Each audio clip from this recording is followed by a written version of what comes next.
дар мавҷ барномаи иттилоотии хабар.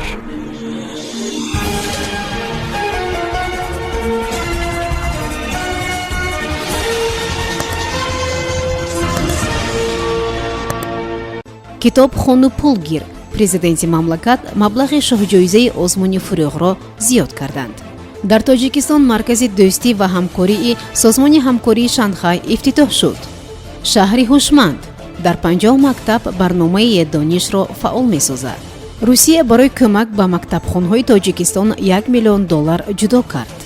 ҳабси 57 ва кофтукоби 100 фарзандгурез дар вилояти Суғд алимент намесупоранд. тармаю маҳдудиятҳо дар роҳи Душанбе Чаноқ. бо шарҳи пурраи хабарҳо бо шумо ҳастам Юниса Атамуллоева. салом. боз як амри тозаи президенти ҷумҳурии Тоҷикистон муҳтарам Эмомалӣ Раҳмон дар кишвар имсол низ озмуни китобхонаи фурӯғи Субҳи донои китоб аст баргузор мешавад. тавре дар амри президенти мамлакат қайд мешавад, сарпарасти озмун президент буда аз фонди роҳбари давлат барои баргузории озмуни фурӯғ 2 миллиону 835 ҳазор сомонӣ ҷудо карда мешавад. ҳамин тавр барои гирандаи шоҳҷоизаи фурӯғ имсол 70 ҳазор сомонӣ пешниҳод мешавад, дар ҳоле ки соли гузашта он 60 ҳазор сомониро ташкил медод.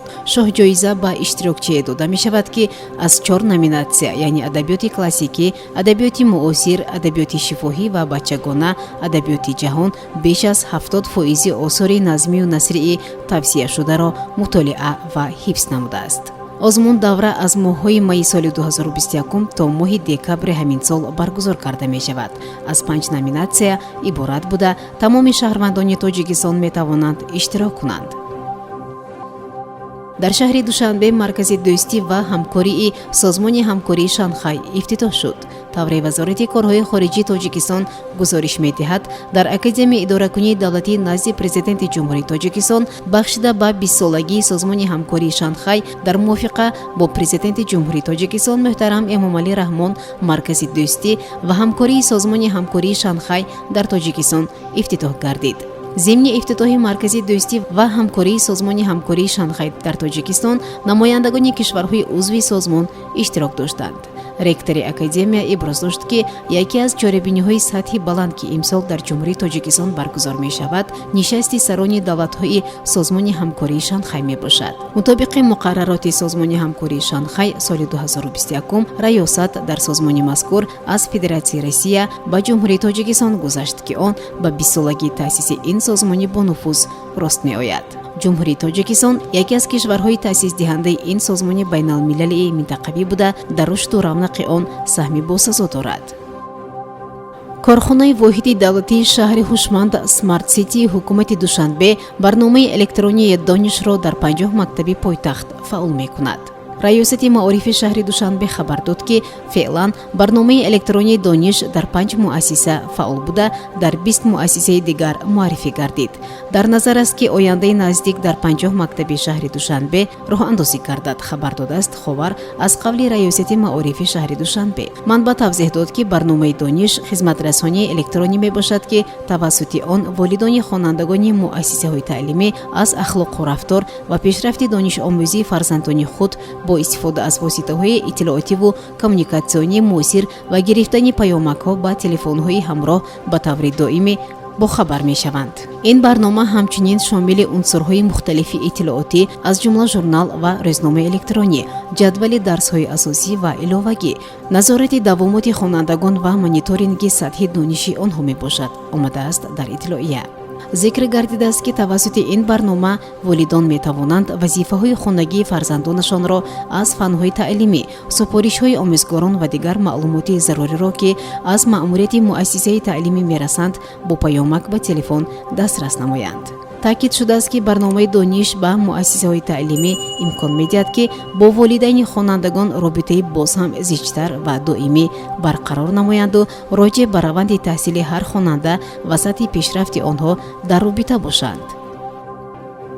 дар ҷануби Тоҷикистон тақсимоти кӯмаки озуқавории Русия байни хонаводаҳои осибпазир шурӯъ шудааст. барномаи ҷаҳонии озуқаворӣ бо дастгирии молии Федератсияи Русия ба тақсими озуқаворӣ иборат аз орди витаминдор ва равған ба хонаводаҳои осибпазири мактабхонҳои вилояти Хатлон шурӯъ кардааст. то охири моҳ ҳамчунин кӯмак ба хонаводаҳои хонандагон аз вилояти суғд, вилояти мухтори кӯҳистони Бадахшон, шаҳри Роғун ва Вудии Рашт расонида мешавад. Ин кӯмак баъди ҷудо кардани $1 миллион аз ҷониби Русия ба фонди барномаи ҷаҳони озуқаворӣ имконпазир гардид, хабар медиҳад дафтари матбуоти Вазорати корҳои хориҷии Русия. ба ин маблағ 1200 тонна орди гандум ва 50 тонна равған харидорӣ шудааст. қайд мешавад ки ин захира барои як моҳ ба 22000 хонаводаи эҳтиёҷманд кифоягӣ мекунад. ин кӯмаки озуқаворӣ қисме аз барномаи озуқавории мактабҳои Тоҷикистон аст, ки бештар аз 600,000 хонандагони синфҳои 1/4 2000 мактабҳои 52 деҳаву ноҳияҳои Тоҷикистонро фаро мегирад. хонандагони мактабҳо дар натиҷаи ҳамкории барномаи ҷаҳони озуқаворӣ ва Русия бо хӯроки лазизу солими доимӣ таъмин мегарданд. ғайр аз он, дар доираи мубориза бо COVID-19 барномаи ғизодиҳии мактабҳо ба таври илова ба 24000 оилаи осебпазир, ки фарзандонашон баҳрабардори барнома мебошанд, кӯмаки хӯрокаи яквақтаро пешниҳод намуд. ҳамчунин аз таъмини ғизо, барномаи ғизодиҳии мактабҳо инчунин ба навсозии техникии системаи ғизои мактаббачагони Тоҷикистон, аз ҷумла таҷдид ва сохтмони ошхонаҳои мактабӣ, нонвойхонаҳо ва гармхонаҳо мусоидат мекунад, ки Федератсияи Русия аз соли 2012 ба ин сӯ беш аз $28 миллион ҷудо кардааст. Хуршед Иброҳимзода, муовини сардори раёсати хадамоти иҷро дар вилояти Суғд гуфт, бинобар сари вақт пардохт накардани маблағи алимент ва иҷро накардани ӯҳдадории қарзии худ дар назди фарзандон 57 алимент супоранда аз озодӣ маҳрум шуданд. Иброҳимзода гуфт, 184 нафари дигар ба корҳои ислоҳӣ ва ё ҳатмӣ ҷалб карда шуданд. тибқи қонун, падар ё модаре ки дидаву дониста аз пардохти алимент ба фарзанди худ саркашӣ мекунад, нисбати ӯ ҷавобгарии ҷиноӣ пешбинӣ мешавад, таъкид намудааст Иброҳимзода. муовини сардори раёсати хадамоти иҷро дар вилояти Суғд иброз дошт, ки бо вуҷуди муқаррароти қонун баъзе алимент супорандаҳо сари вақт ба суд ҳозир нашуданд ва ҳоло нисбати 100 нафар гуфтукови ҷиноӣ эълон шудааст.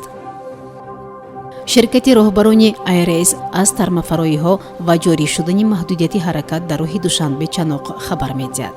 Батилои IRS бинобар шадид ва давомдор будани бориши барф бо мақсади эҷод накардани монеа ба ҳаракати дигар намуди воситаҳои нақлиёт барои гузариши автомобилҳои боркаши ядакдор ва фураҳо маҳдудият ҷорӣ шудааст. инчунин ширкати мазкур иттилоъ додааст, ки дар километри 80 роҳи автомобилгарди Душанбе-Чаноқ тармаи калонҳаҷм фаромад, ки баландии он 10 ва паҳноияш 80 метр аст. дар ин замина ҳаракати тамоми намуди нақлиёт муваққатан боздошта буд.